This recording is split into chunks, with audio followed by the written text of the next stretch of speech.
Alright then guys, hello and welcome to the channel. My Death Guard Codex arrived this morning, and now that I'm home from work I want to go through it, do a review and more of a tactical analysis. I'm not going to be going through looking at every rule for the unit because by this point I think everybody really knows the rules by now. This is a week late technically, I expect most people saw it last week. Personally I had a look through the Codex on the Sprues and Brews channel. They had it up last Saturday night, so I read through all the rules then. So this is more of a tactical overview of some units that I think are good, how to use them, looking at not just points for effectiveness, but also units that can achieve tactical objectives, secondary objectives, and maybe some stratagems and combinations of things. I'm going to go through the Codex section by section, looking at HQs, elite troops and so on. But before I get into the HQs, I want to just have a look at this Infernal jealousy rule at the front here, because it's awkward to me and I'd be interested in hearing if it's awkward to anyone else. To me it seems like something that could do with an FAQ really, because it says that you can include a maximum of one Lord of the Death Guard unit in each Death Guard detachment, but then underneath it goes on to say that you can also only include one Demon Prince in each Death Guard detachment. But the second entry seems kind of irrelevant to me because the Demon Prince has the Lord of the Death Guard keyword, so it's already covered by the top sentence. So I almost feel like it's written in a way that maybe it should allow you to take a Demon Prince and another Death Guard Lord, such as a Lord of Contagion, so you could have a Demon Prince and a Death Guard Lord of Contagion, but that's not how it's written. And really there's no reason to specify a Demon Prince, because it has the same keyword as the Lord of the Death Guard. So you already can't have more than one. So it's a bit odd to me. I don't know if it's going to be FAQ'd, but I feel like you could either completely lose the last section, or maybe it was supposed to allow you to have a Demon Prince and a Lord. But it's a bit awkward to me. One thing I do like though is the fettered virions. Well, I wish to call them virons because that's just easy. I'm going to call them virons. So fettered virons. Last edition it was pretty irritating. So if you wanted to take a Noxious Blightbringer and a Foul Blightspawn and a Biologist Putrefier, that was your three elite choices gone. You had to then take a second detachment if you wanted Terminators and Hellbrutes and that sort of thing. So being able to take three for one choice, that is a really nice change. I'm happy to see that. I think it's going to make planning out armies a lot easier. So, moving on to the Demon Prince. Now I love Demon Princes. They're a huge favourite of mine. I tended to run two of them, to be honest. Would have to take two detachments now to do that, which I did also do sometimes, and I'm not against doing it, but there's definitely actually some other good choices now. They're quite expensive. I've heard maybe too expensive, but I don't think so. I think they're still a really strong unit. And so one thing that's good about them actually, that I didn't even notice when I watched the review last week, I noticed it when I got my Codex today, is the Demonic Axe and Hellforged Sword have changed. And before, a lot of people favoured the sword. I tended to go for the axe sometimes, but actually, who needs the axe? The axe is gone. It's +2 strength and -2 AP now, whereas the Hellforged Sword is +1 strength, AP -3 damage 3. Now before, I'm sure the sword gave no strength bonus, so you'd have been strength 7. But now, yeah, and the axe was only +1 strength, which made him strength 8, which is why I used to consider taking it. But now that he's strength 8, AP -3 damage with the sword, I really don't see why you would ever need him to be strength 9 with the axe, especially seeing as he's got the -1 toughness contagion aura. So that's good, and he's got 6 attacks now. One of the reasons I've been so fond of the Demon Prince, especially with wings, is I think that while they're obviously a good beat stick, and you can still do the Revoltingly Resilient and Separating Plate set out if you want to, which is still good, is one of my favourite things to do last edition. It's still good. But one of my favourite things for them is actually using them to score the psychic ritual secondary. I think they're perfect, and honestly, I think they're one of the best choices in the game you can choose for that objective. I'm not going to say it's a guaranteed 15 points, but for me personally, I found it to be a very good 15 points to get, pretty easy 15 points compared to some of the other secondaries. The reason for that being is it's a untargetable character, but as far as they go, very tough. It's got 8 wounds, whereas something like a Chaos Sorcerer would only have 4 wounds. And with Disgusting Resilient, it minuses 1 from damage. I mean, it was tough enough to try to snipe away before if you had somebody with those Eliminators or something. I think they have 2 damage sniper rifles. It was tough enough to get rid of something like a Demon Prince anyway, and now that it's -1 damage, it's just as solid as rock. And even if there's some kind of fast-moving combat unit, like a game my friends played in the past, a Orc Weird Boy ran straight up there and parked a battle wagon on either side of him.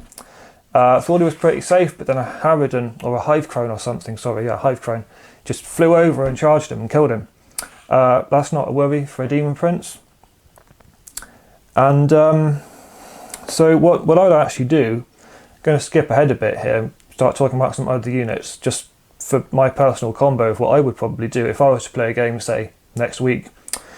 What I would probably do is take a Poxmonger's Demon Prince, and I would take a unit of 3 Mephitic Blight Haulers, and I would deploy these at my deployment line, 12 inches, as far out as I could get them, and him just behind, maybe with one slightly down either side to protect him from the sides.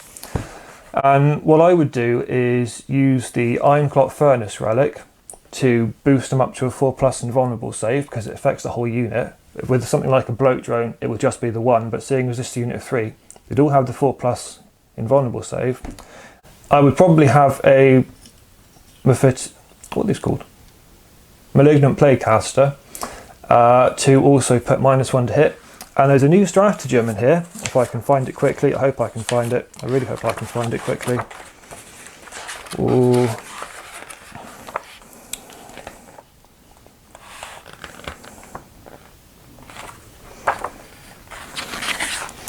Yes, a new stratagem in here called Belching Fumes, which is for those specifically. It's 2 command points if it's a unit of 3, but I still think it's a good 2 command points.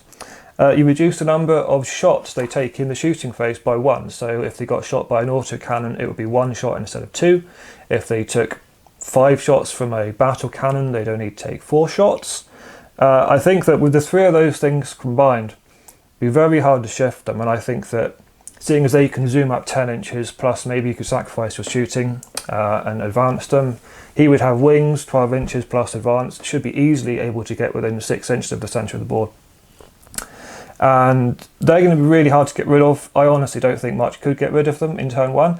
And of course this is only for turn 1. From turn 2 onwards, you'd have Rhinos, you'd have Bloat Drones, everything else in the rest of your army moving up. Personally, I like Plague Marines in Rhinos. A lot of people foot slog them. I think Rhinos are the way to go though. So they've only got really survive for 1 turn. He could immediately start casting Psychic Ritual. You'd have to be facing somebody with something very tough to move that, and I'm not going to call it a guaranteed Psychic Ritual, but for me I think that it's a pretty good 15 points as far as these objectives go, these secondaries, because I often struggle to get 15 points with the other ones. Normally end up getting 12 or 10 or something because I don't quite complete them. So yeah, that's the merit that I think that a Demon Prince has. You can use him as a beat stick, but you can also, I think, do Psychic Ritual pretty well. So moving on to Typhus. I love Typhus personally in the fluff. He's definitely a favourite character of mine in 40k generally.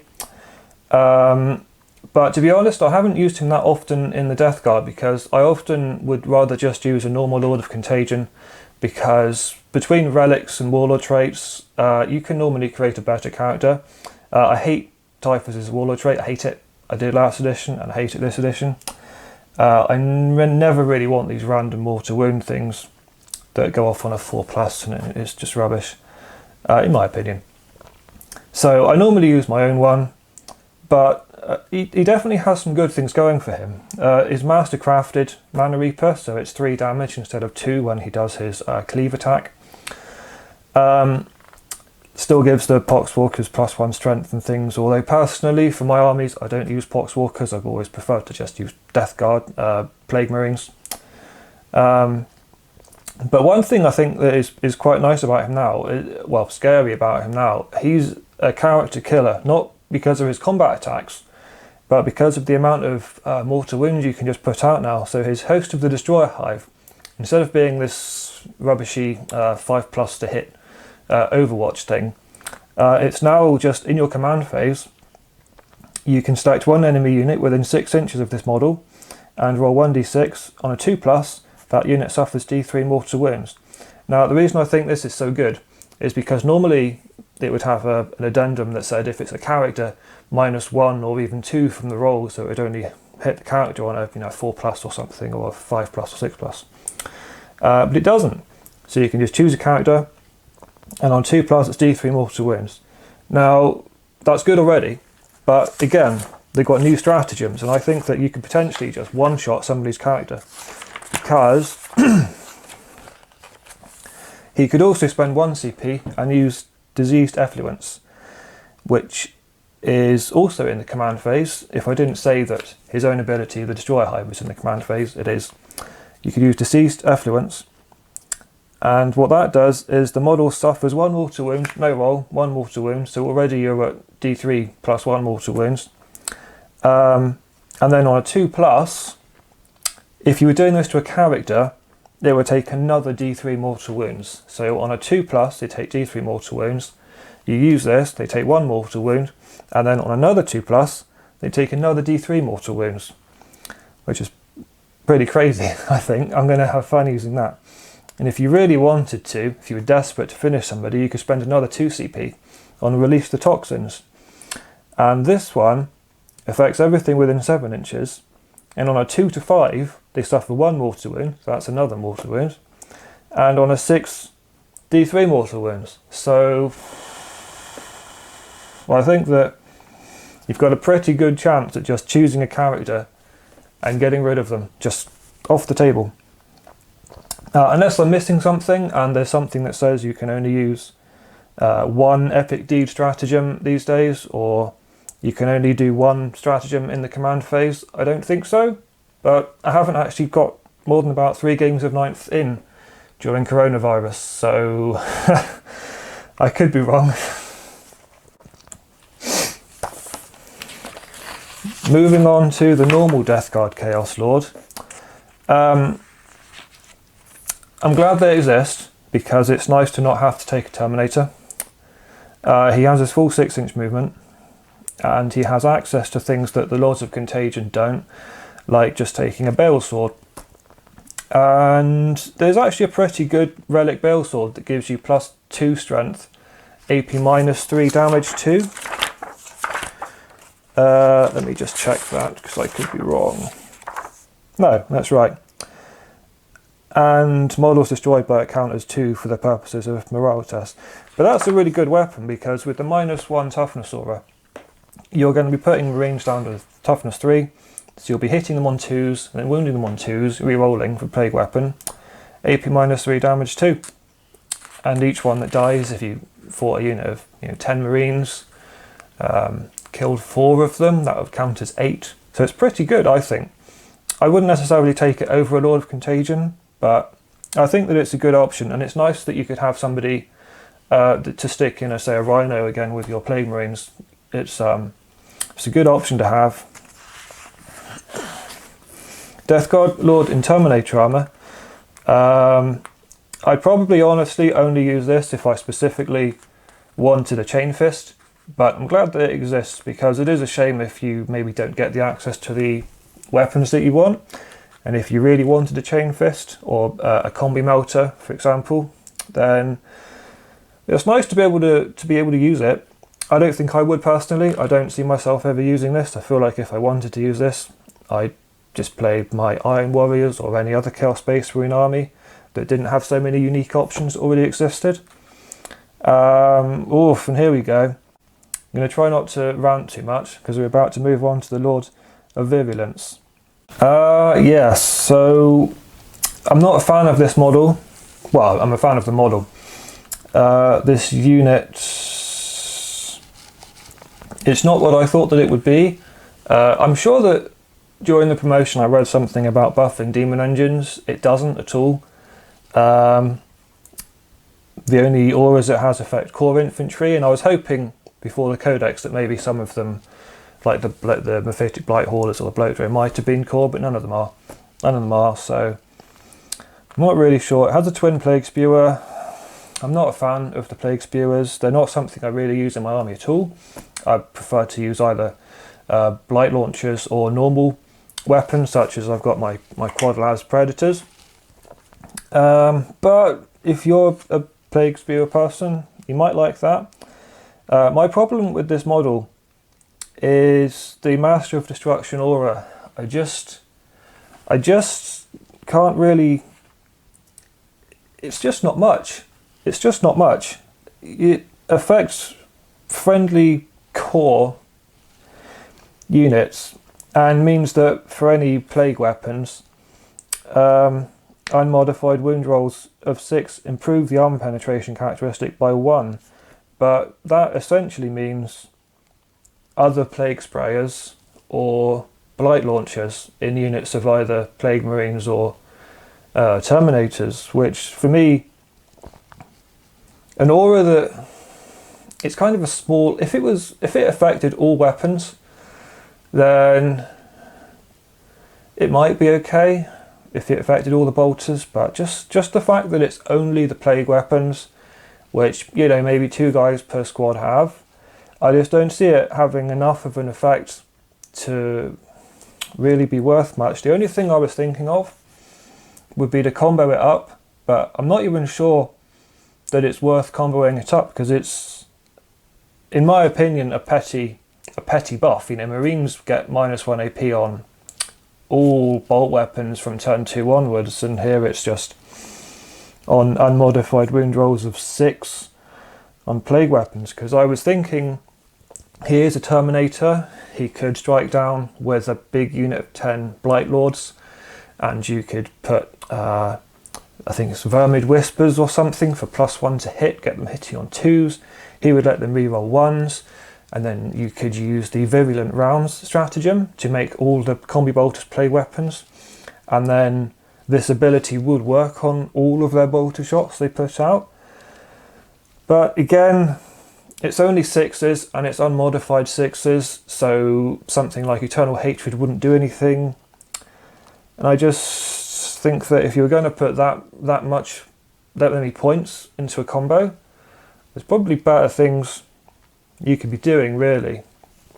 So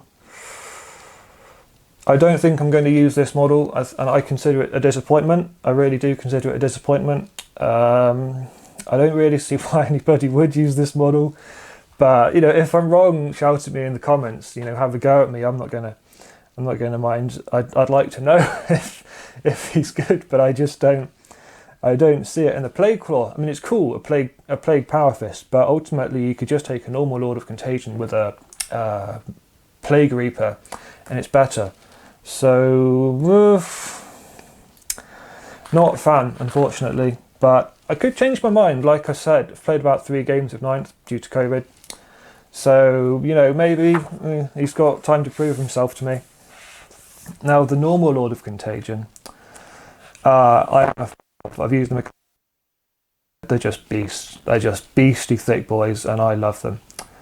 So I personally probably wouldn't use the Man Reaper. I think that, you know, even the cleave attack at damage 2, strength 3 plus 3 strength, and AP -3 is nice, but the damage 2, it's not great. He will be able to make 10 attacks though. 10 attacks at +1 strength, AP -1, damage 1, which is nice. But I would probably always go for the Plague Reaper, and the reason for this is due to the relic, if I can find it. It's so good. I'm actually surprised this relic exists. It's so good. It's crazy. Please let me find it. the Reaper of Glorious Entropy. It replaces a Man Reaper or a Plague Reaper, and it's ×2 strength, AP -3, damage 3. It doesn't make you -1 to hit, so you'll still be hitting on 2s, and it does 1 mortal wound on wound rolls of 6. So personally, I would definitely go for Lord of Contagion with that relic, replacing his Plague Reaper. Although if you wanted an Orb of Desiccation, you could just replace the Man Reaper as well, because that's actually quite a good weapon. And I'm sorry for all the jump cuts too. I keep getting a dry throat because talking this much is just taking it out of me, so I keep taking a drink, but I don't want to film it. Yeah, that's a really good weapon choice. And like I said about Typhus earlier, I think that he's a good character, but I'd rather take a normal Lord of Contagion with a more useful Warlord trait, because some of these Warlord traits, they're largely the same as the last Codex, but so much better. And I definitely would take them over the Shamble or whatever it is that Typhus has. The Vector of Disease rule is very nice, adding +3 inches to their contagion range, so they have 4 inches from turn 1, 6 inches from turn 2, I think, and then no, 9 inches from turn. What would they be? What would they be? Yeah, 6 inches from turn 2, 9 inches from turn 3, and 12 inches from turn 4. So that's a good bonus. I'm glad that they now have the baked in reroll 1s to hit, because it was definitely something they always should have had. And even though I liked it when they gave it to us as a stratagem, I don't think we should have had to pay for it. So that's really good. I think that I would definitely always take one of these over a normal Terminator Chaos Lord, because I think just taking the Plague Reaper, whether or not you take the Relic one, it's essentially still a Thunder Hammer that's a Plague weapon and AP -3. So I still think that it's worth taking, whether you go for the Relic. Death Guard Sorcerer and Terminator Armor. I might take this model if my battle plan revolved around deep striking Terminators, and I really wanted to make sure that psychic powers were with the Terminators and hadn't been killed early in battle or something. Or perhaps if I was trying to go for something like Pierce the Veil, bring him down with some Terminators at the very back edge of the board somewhere and just sit there trying to survive and cast it. But honestly, I probably wouldn't bother most of the time. I would be happy enough with the normal Malignant Plague Caster, which... Now again, because of the Lords of the Death Guard restriction, you're going to be forced to take at least one of these per battalion, because you need 2 HQs per battalion. So you're always going to have to take at least one Lord of Contagion type model and one Malignant Plague Caster, and then it's up to you whether you might want to take a second one. Luckily, the Death Guard psychic powers are actually really good, which I think while I'm on this model, I'm going to skip back a bit and I'm going to actually do the psychic powers. Now, we lost Blaze of Putrefaction, which is a big hit because I used it a lot. I used to like running a combat unit of Plague Marines in a Rhino with a Malignant Plague Caster, and I would always have Blaze of Putrefaction and probably the +1 strength and toughness one that they used to have. But they've still got some good spells. Miasma of Pestilence, obviously -1 to hit, they kept it. Gift of Contagion, I actually like what they've done with Gift of Contagion. In the last Codex it was a random D3, I think, which meant you might cast it on a unit hoping you get -1 strength, but it ends up being -1 toughness or movement or something. Now it's a guaranteed -1 strength, and even -1 strength and attacks if it's on an 8+. So that's a nice change. That's a really good one, and I think I definitely take that. Although, in fairness, with most of the army, the Plague Marines being toughness 5, you're essentially making people -1 strength anyway if you're playing something like Space Marines. But if you were against something primarily strength 3, and you dropped that down to strength 2, so you made them wound you on 6s, that would be pretty good. Plague Winds also changed.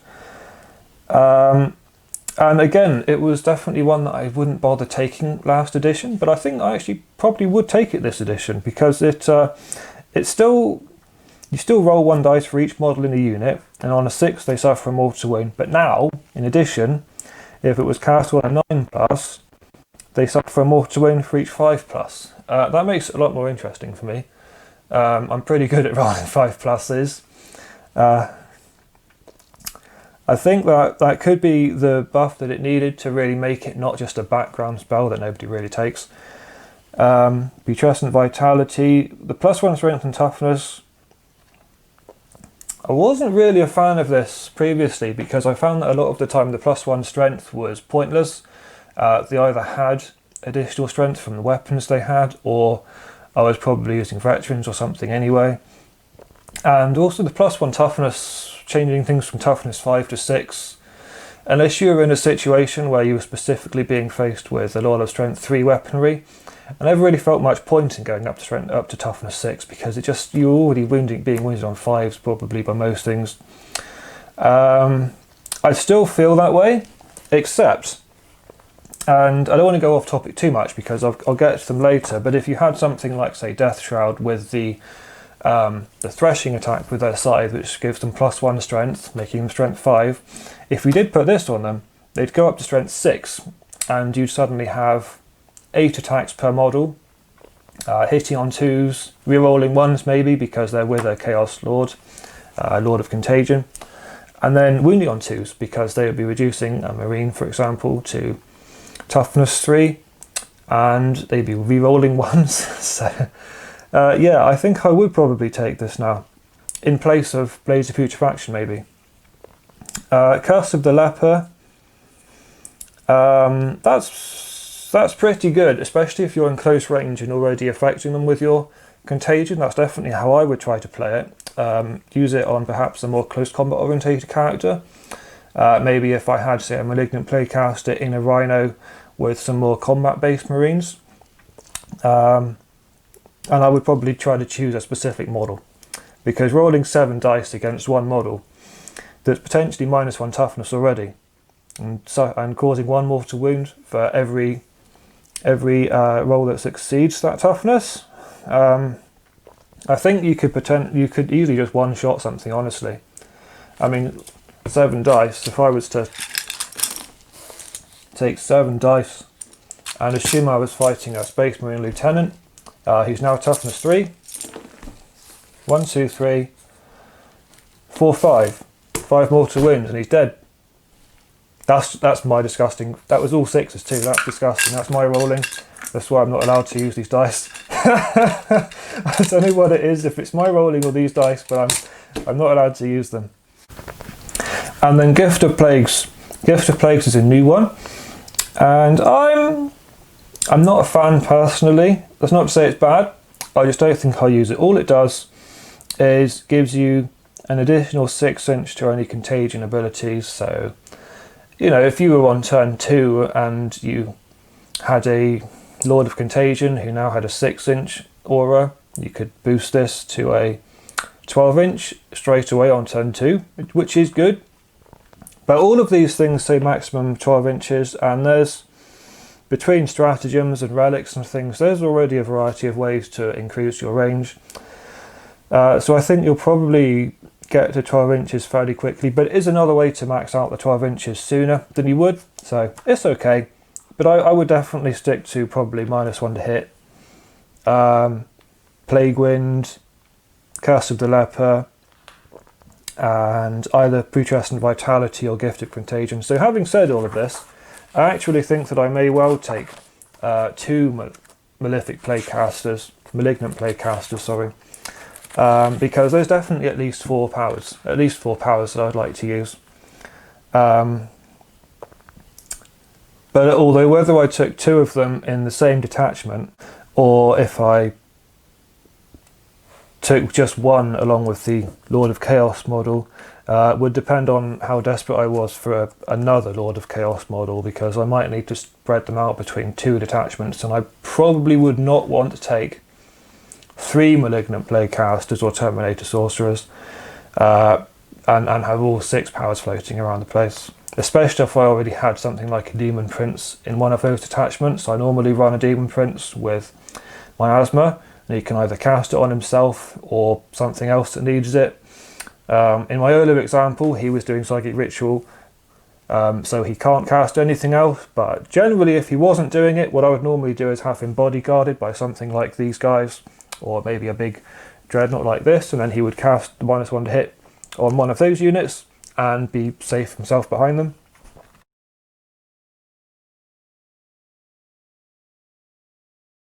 Now this isn't a full rules... Oh my god, I'm doing my fucking stupid voice again. Maybe I've got to be angry. I can only talk like a normal person when I'm angry. If you want to take a Biologist Putrefier and a... Fuck, what are they called? Why am I forgetting what they're called now?